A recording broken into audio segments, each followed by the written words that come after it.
allebei alsjeblieft. Duitse, mag ik je wat vragen? Mag je wat vragen? Sa kennen wij Doutsen. Het famke van Jester Mar, al jaren een supermodel. 200 vrouwen winnen nomineren. Alle jaar lieken prachtig. Oer een roze loper kwam Doutsen het Amstel Hotel in.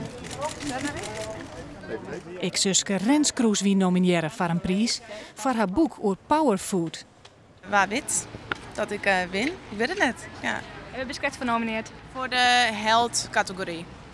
Ja, dus voor gezond eten, daar sta ik voor natuurlijk. Vriendinnen Lieke van Lexmond weet van tevoren al dat Doutsen een goede kans maakt op de prijs. Nevens haar is ze een grote inspiratie voor een soort famkes. Zij kan heel veel meisjes denk ik inspireren door heel gezond, goed te leven, goed voor jezelf te zorgen. Ze laat heel erg zien, vind ik, waar de waarden in het leven omgaan. Ze staat heel erg voor haar gezin. Ze is een ongelooflijk lieve moeder. Ze is een hele liefdevolle vriendin. Ja, gewoon een hele mooie vrouw.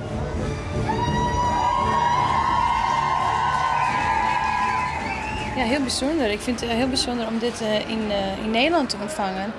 En ja, eigenlijk thuis te wezen. En ik ben in New York geweest, waar het ek is. En toen vond ik het al zo bijzonder om al die vrouwen. En dan kreeg ik echt de hele tijd piekenvel. En toen dacht ik, oh, en nou weer het in Nederland. En ja, daar ben ik wel heel trots op.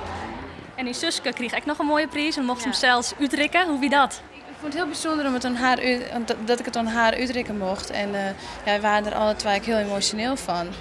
Dat we dan, ja, en dan allebei ons mem is natuurlijk wel ja, ons grootste voorbeeld. En als vrouw, een sterke vrouw, een hardwerkende vrouw. En daar worden we alle twee ja, wel heel emotioneel van. Doutsen Kroes, Glamour Woman of the Year. Maar hoe zit het eens met het glamourgehalte van Friesland? Ja, ik denk dat het wel steeds meer. Het wordt natuurlijk door social media en ja, Instagram en Twitter en sjoggen natuurlijk.